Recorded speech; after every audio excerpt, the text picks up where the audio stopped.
আসসালামু আলাইকুম রহমতুল্লাহি ওয়া বারাকাতুহু। আশা করি আপনারা সবাই ভালো আছেন।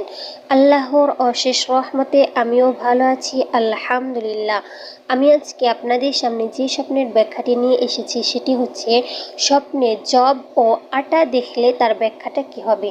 প্রিয় বন্ধুরা, আশা করি আপনারা শেষ পর্যন্ত শুনে যাবেন, দেখে যাবেন। স্বপ্নে জব দেখলে তার ব্যাখ্যাটা হবে তাজা শুকনা, তাজা ভুনা কিংবা রান্না করা যে পর্যায়েই হোক না কেন, স্বপ্নে জব দেখা গমের তুলনায় উত্তম।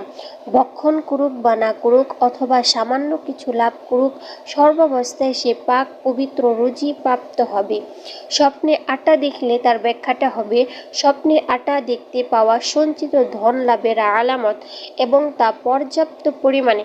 এই পর্যায়ে গম, যব কিংবা অন্য যে কোনো শস্য দানার আটা দেখতে পাওয়া রুটি অপেক্ষা উত্তম, কেননা অগ্নিতাপে সেকার পরই রুটি তৈরি হয়, তাই আগুনের স্পর্শ এতে অনিবার্য। আর আগুন অশুভ ইঙ্গিতবাহী, কিন্তু পরিষ্কার রুটি প্রয়োজনের অতিরিক্ত ধন দৌলতের নিদর্শন।